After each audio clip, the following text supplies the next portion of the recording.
وہ سب کے سب دین کے باب میں مخلص تھے. وہ ان کے اپنے اجتہادی نقطہ نظر تھے جو پیش آئے، اللہ ان سے آگاہ تھا. ان سب کو اللہ رب العالمین نے جنت کی بشارت دی ہے اور ان سب کو رضامندی کا سرٹیفکیٹ بغیر کسی استثناء کے عطا فرمایا ہے. اور جب صورتحال یہ ہے تو پھر ان سے ان کے بارے میں کسی قسم کی زبان درازی، کسی قسم کا لعن طعن، کسی قسم کی تفریق، کسی بھی قسم کی لاجک کو استعمال کر کے ان کے درمیان طعن زنی کا رویہ اختیار کرنا یہ جائز نہیں، حرام ہے. ممکن ہی نہیں کہ آپ اس کے بارے میں اپنی زبان کھول سکیں اور آپ صحیح ڈگر پر قائم ہوں. اسی طریقے سے اللہ رب العالمین سورہ فتح آیت نمبر 18 میں فرماتا ہے لَقَدْ رَضِيَ اللَّهُ عَنِ الْمُؤْمِنِينَ إِذْ يُبَايِعُونَكَ تَحْتَ الشَّجَرَةِ. اللہ رب العالمین سارے اہل ایمان سے راضی ہو گیا، ان سارے مومنین سے راضی ہو گیا جو آپ سے درخت کے نیچے بیعت کر رہے تھے. دیکھ رہے ہیں آپ، سارے کے سارے صحابہ کرام جو اس وقت موجود تھے، ان سب کے بارے میں اللہ رب العالمین نے رضامندی کا سرٹیفکیٹ دیا ہے اس آیت کریمہ میں. اسی طریقے سے اللہ رب العالمین نے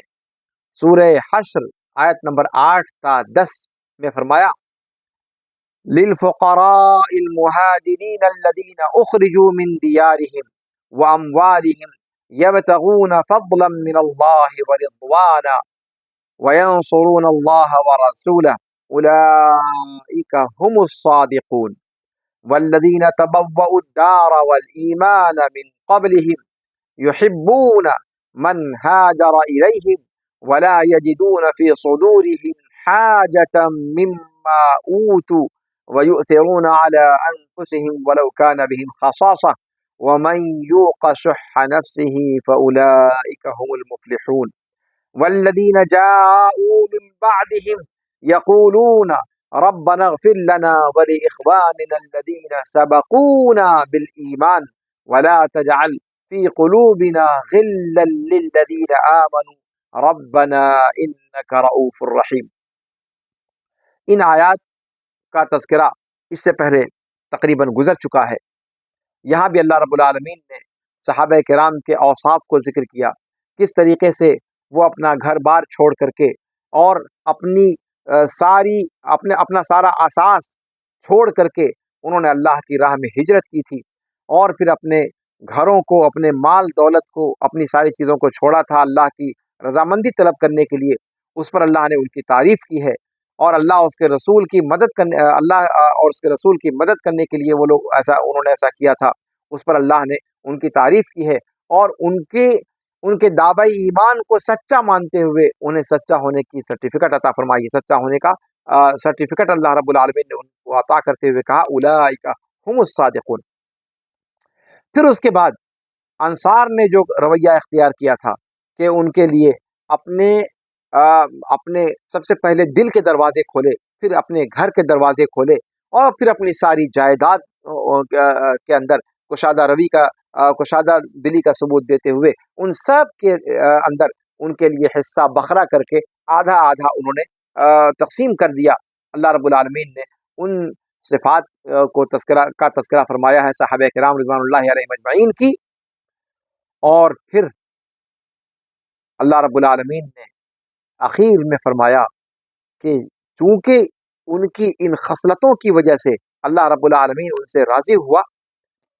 لہذا ان صحابہ کرام کا حق یہ ہے کہ ان کے بعد جو لوگ بھی آئے وہ ان صحابہ کرام کو خیر کے ذریعے سے یاد کرتے ہیں، خیر کے ذریعے سے یاد کرتے ہیں،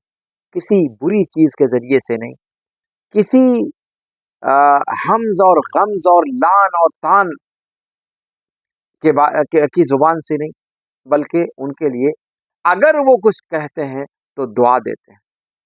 دعاؤں کے ذریعے سے انہیں یاد رکھتے ہیں. والذین جاءوا من بعدهم یقولون، کیا کہتے ہیں ان کے بارے میں؟ ربنا اغفر لنا ولاخواننا الذین سبقونا بالایمان. اے اللہ تو ہماری مغفرت فرما دے اور ہمارے ان بھائیوں کی مغفرت فرما دے جو ہم سے پہلے حالت ایمان میں گزر گئے۔ وَلَا تَجْعَلْ فِي قُلُوبِنَا غِلًّا لِّلَّذِينَ آمَنُوا، اور اے ہمارے رب ہمارے دل میں کسی طرح کا کوئی کینہ کپٹ نہ رکھیو ان اہل ایمان کے بارے میں جو ہم سے پہلے گزر گئے۔ اے ہمارے رب تو رحم کرنے والا اور مہربان ہے۔ یہاں پر اللہ رب العالمین نے صحابہ کرام رضوان اللہ علیہم اجمعین کے حقوق کو بھی بیان کیا، اور بعد والے لوگوں پر کیا لازم ہے ان کے تعلق سے کس قسم کا رویہ اختیار کرنا لازم ہے، اس کو اللہ رب العالمین نے ان آیات میں بیان فرمایا۔ تو یہ ساری کی ساری آیات صحابہ کرام رضوان اللہ علیہم اجمعین کے فضل اور ان کے مقام و مرتبے کو اور ان کی تعریف پر مشتمل ہیں، ان کی فضیلت کو بیان کر رہی ہیں، ان کی تعریف کو بیان کر رہی ہیں، اور مہاجرین اور انصار کی جو صفتیں ہیں ان کو یہ آیات کریمات واضح طور پر کھول کھول کر بیان کر رہی ہیں۔ اسی طریقے سے صحابہ کرام کے اندر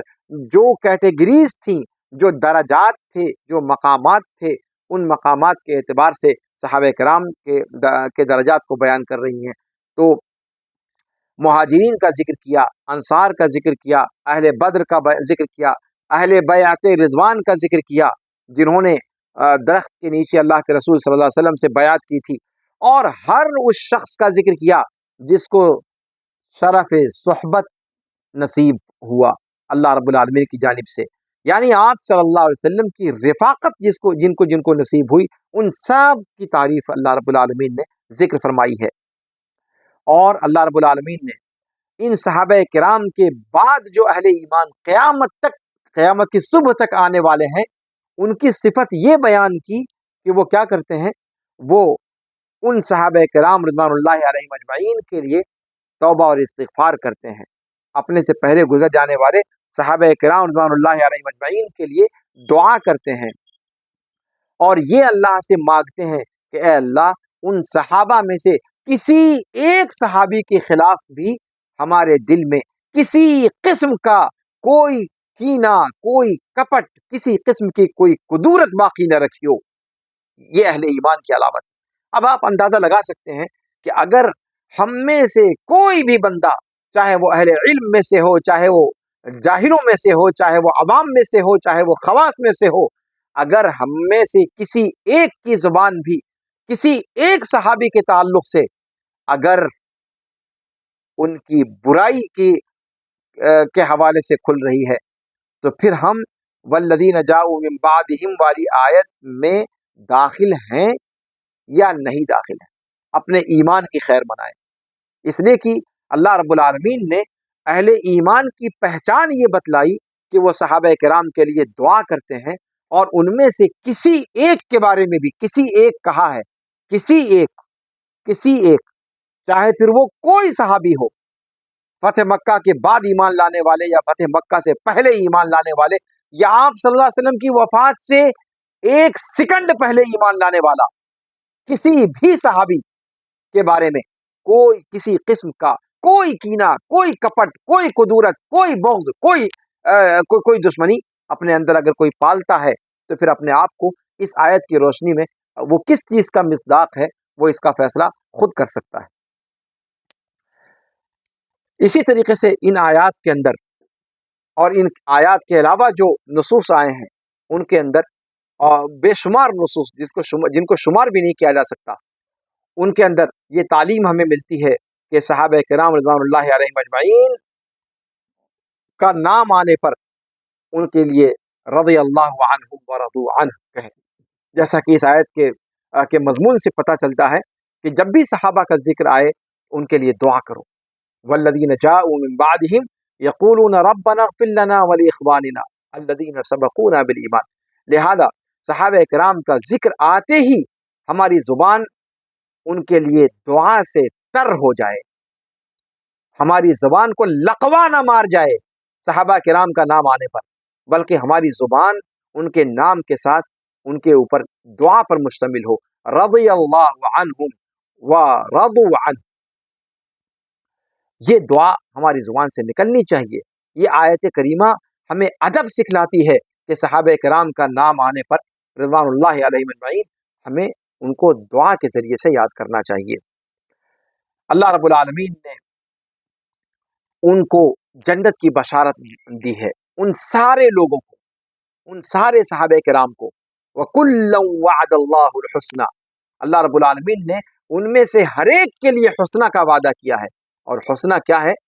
سارے مفسرین کا اتفاق ہے کہ حسنہ سے مراد جنت ہے، یعنی ان سب کو اللہ رب العالمین نے جنت کی بشارت عطا فرمائی ہے۔ اور اس بات کی صراحت اللہ رب العالمین نے فرمایا کہ وہ فوز عظیم سے ہمکنار ہوئے، عظیم ترین کامیابی کو ان لوگوں نے پا لیا۔ اور اللہ رب العالمین نے ان کی بعض صفات حمیدہ کا ذکر کر کے ان کی تعریف فرمائی ہے کہ وہ محبتی تھے، اہل ایمان سے محبت کرنے والے تھے، وہ دوسروں کو اپنے اوپر ترجیح دینے والے تھے،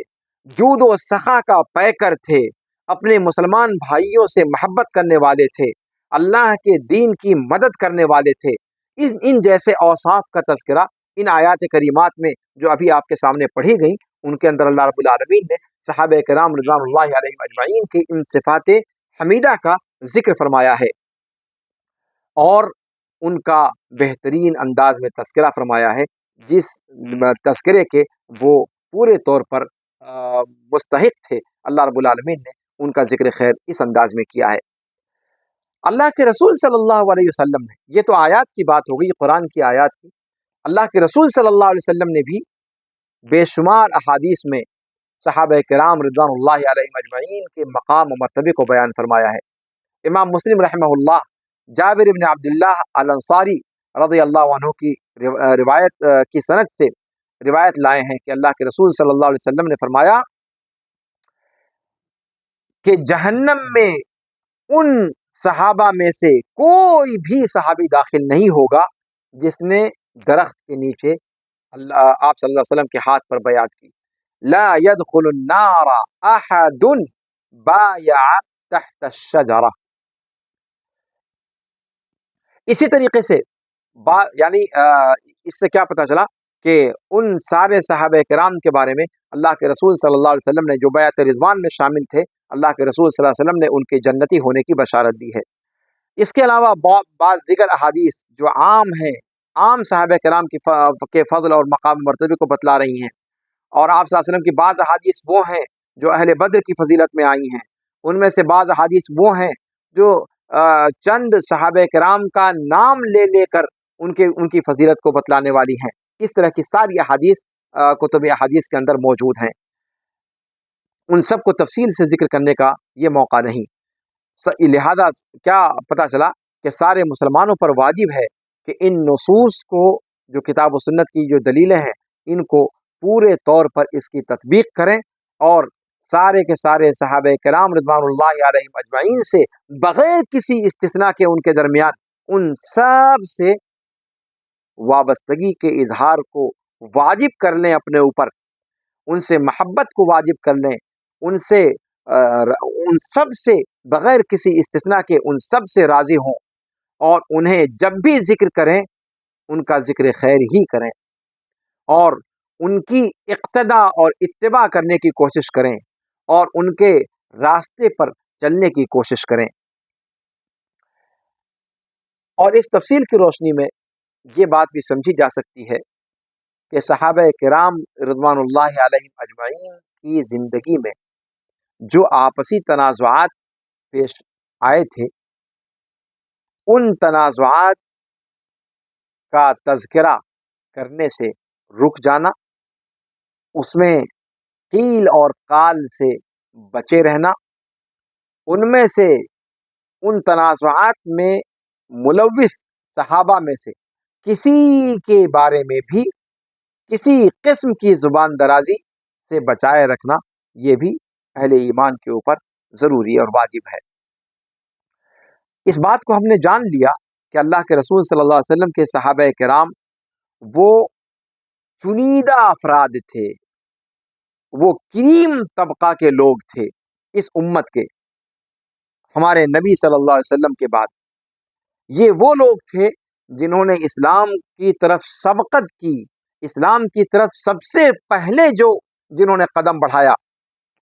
یہ ہدایت کے روشن منارے ہیں، یہ تاریکیوں کے روشن چراغ ہیں، یہ وہ لوگ ہیں جنہوں نے اللہ کے راستے میں جہاد کیا جیسے جہاد کرنے کا حق ہے۔ اللہ کے راستے میں انہوں نے پوری طریقے سے ہر امتحان میں کامیابی حاصل کی، اسلام کے دفاع میں انہوں نے ایڑی چوٹی کا زور لگا دیا، یہاں تک کہ اللہ رب العالمین نے اس دین کو تمکن نصیب فرمایا، اس دین کو اللہ رب العالمین نے غلبہ نصیب فرمایا روئے زمین پر ان صحابہ کرام رضوان اللہ علیہم اجمعین کے ہاتھوں۔ تو جس بھی بندے نے ان میں سے کسی ایک کی عیب جوئی کی، ان میں نقص ڈھونڈنے کی کوشش کی، یا ان میں سے کسی ایک صحابی کو بری عادت کے ذریعے سے یاد کیا، بری عادت کے حوالے سے یاد کیا،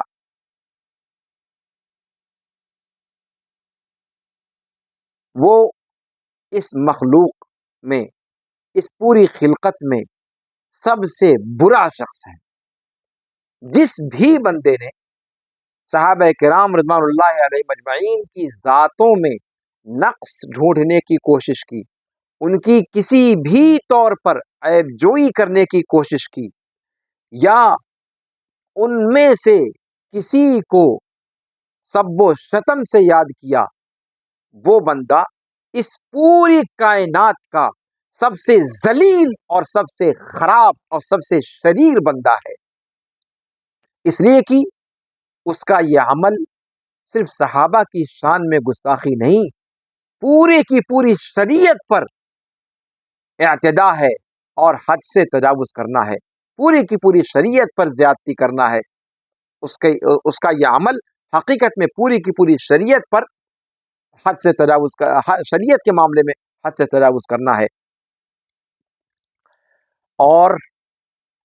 یہ تو صرف ان کے بارے میں عیب جوئی کرنے والے کی بات تھی، اگر کوئی بندہ صحابہ کرام میں سے کسی پر کفر کا یا ارتداد کا حکم لگاتا ہے تو وہ حکم صحابہ کرام رضوان اللہ علیہ مجمعین کا تو کچھ بھی نہیں بگاڑ سکتا، اس لیے کہ ان کے صاحب ایمان ہونے پر،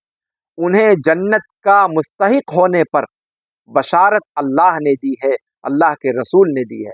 اگر صحابہ کرام میں سے کسی کے ارتداد کے بارے میں، کسی کے کفر کے بارے میں اگر کوئی بندہ کہتا ہے تو اس کفر کا، اس ارتداد کا کہنے والا بندہ زیادہ مستحق ہے بنسبت صحابہ کرام رضوان اللہ علیہم اجمعین کے، اس لیے کہ صحابہ کرام رضوان اللہ علیہم اجمعین کے بعد آنے والا جتنا بھی عمل خیر کر لے، جتنی بھی عبادت کر لے، جتنی بھی اطاعت کے کام کو انجام دے لے، وہ صحابہ کرام رضوان اللہ علیہم اجمعین کے مقام اور مرتبے کو نہیں پہنچ سکتا۔ صحیحین میں یعنی بخاری اور مسلم دونوں میں ابو سعید خدری رضی اللہ تعالی عنہ وارضاہ سے روایت ہے کہ اللہ کے رسول صلی اللہ علیہ وسلم نے فرمایا، لا تسبوا احدا من اصحابی، میرے صحابہ کرام رضوان اللہ علیہم اجمعین میں سے کسی کو برا بھلا نہ کہو۔ گالی تو بہت بڑی بات ہے، کوئی برا جملہ بھی ان کی شان میں نہ کہو۔ تم میں سے کوئی شخص احد پہاڑ کے برابر بھی اگر سونا خرچ کر دے تو صحابہ کرام رضوان اللہ علیہم اجمعین کے خرچ کیے ہوئے ایک مد یا نصف مد کے برابر بھی نہیں ہو سکتا۔ متفق علیہ روایت۔ اور مد آپ جانتے ہیں کہ وہ ناپ اور تول کا پیمانہ ہے۔ فرمایا کہ تم میں سے کوئی شخص اگر جبل احد، آپ نے اگر احد پہاڑ دیکھا ہو، اگر نہ دیکھا ہو،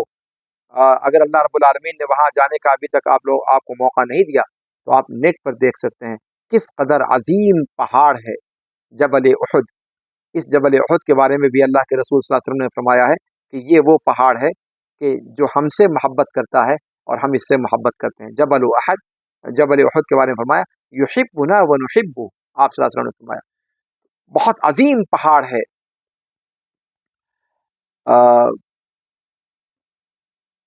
مدینہ کے اندر مسجد نبوی سے تقریباً 2.5-3 کلومیٹر کے فاصلے پر واقع ہے، عظیم پہاڑ.